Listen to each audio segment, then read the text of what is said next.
Alright, finally getting around to making a little review on my Yukon.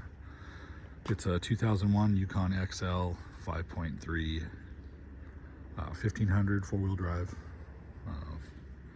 4L60 transmission. I guess we'll start with the front end. Pacer wheels, BF Goodrich KO2s, 285 70/17, so almost 33s.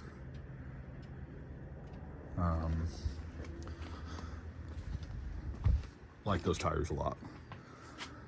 Rough country bull bar, rough country light bar, rough country hidden winch mount with a 12,000-pound winch. I was able to modify this a little bit and fit the bull bar and the winch mount, which was really nice. There's not a lot of aftermarket support for these Yukons, but there's enough. Obviously need to put one more strobe on here. They're just amber and white emergency strobes. Okay, let's dive in a little deeper here. So K&N Cold Air Intake,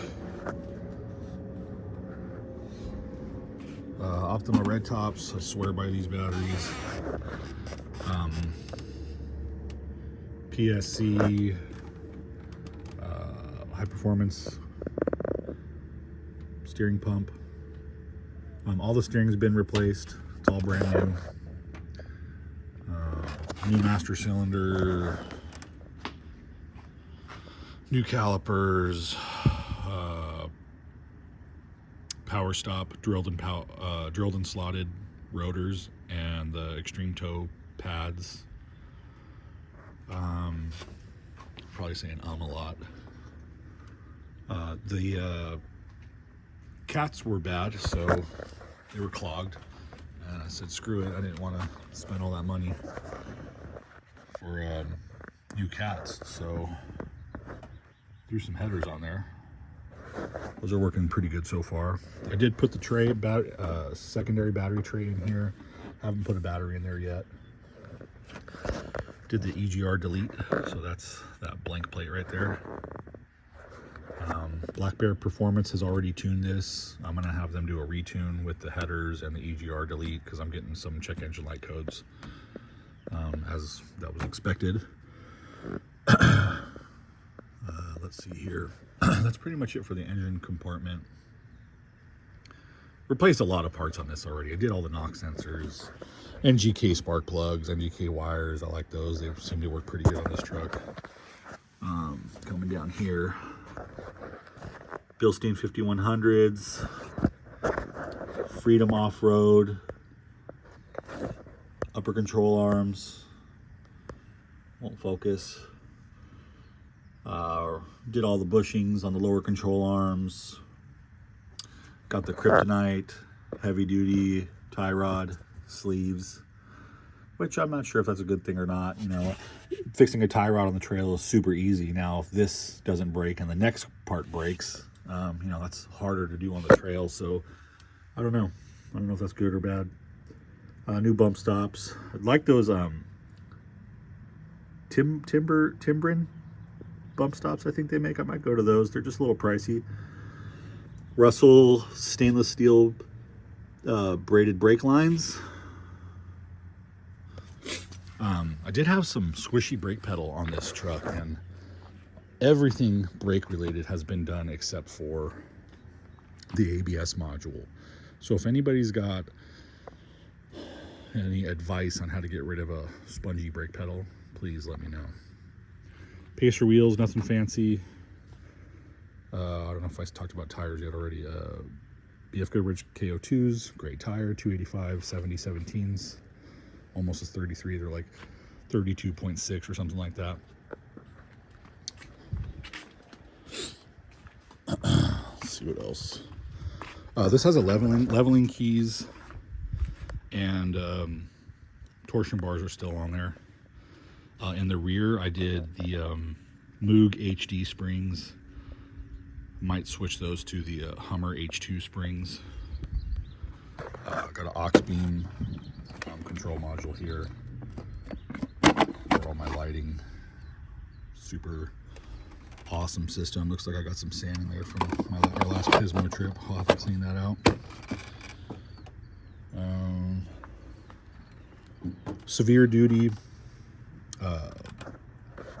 clutch for the fan.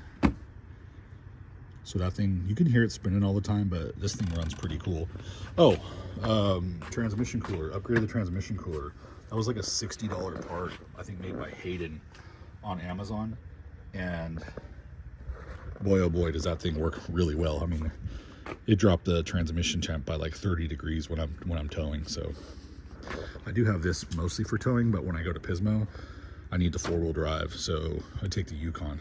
This is because my 3/4 ton's only 2-wheel drive. Let's see what else we got here. Got the Baofeng, of course. Bullet point mounting solutions. Scan gauge 2. That thing works really awesome. There's my aux beam stuff. This thing needs a headliner bad. Needs some upholstery. Besides that, the interior is pretty clean. Did kicker speakers, door speakers, and it's got a Rockford Fosgate powered subwoofer. Just something simple, but sounds pretty good.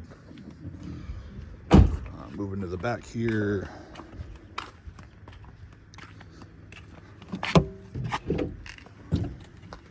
Still got to put my fender liners on again. Haven't done much in here. I have a safety cargo net that I'd like to mount up there, so none of this equipment in the back goes flying forward if there was ever an accident. You can see I got 2 car seats there for my boys. I'm trying to figure out how I'm going to mount that up there though. Rough country flush mount, reverse lights, more strobes. I got a Voyair compressor in a 3-gallon tank where the spare tire used to be. That thing works really awesome. It's got a pressure switch on it too, so it just stops at 150 psi. I can turn it on and off with the switch in the front. And then I put this hitch on after the fact because it didn't have one on here for some reason. And then I moved the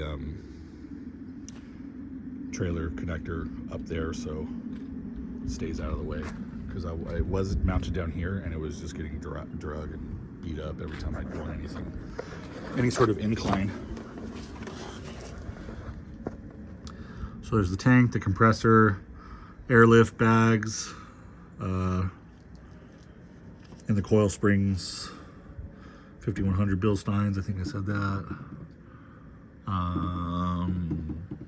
Flowmaster Super 50 exhaust. Yeah, I think that pretty much covers everything. Besides a lot of repairs on this. Oh, the roof rack is just the Amazon Arxen. It's like the biggest one they got.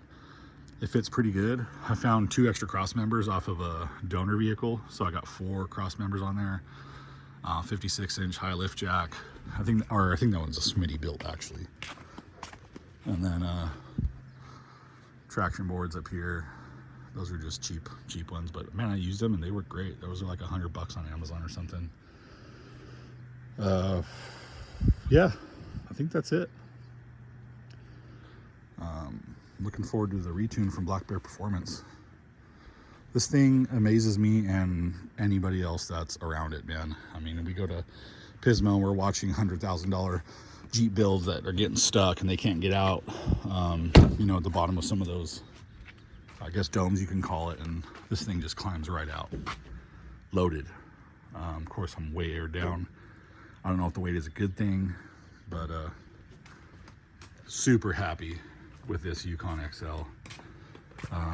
There's a Escalade on Facebook Marketplace right now.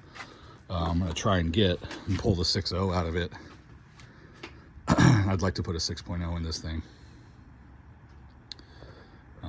Oh, I mounted my connector for the winch remote right there. And then one other cool thing.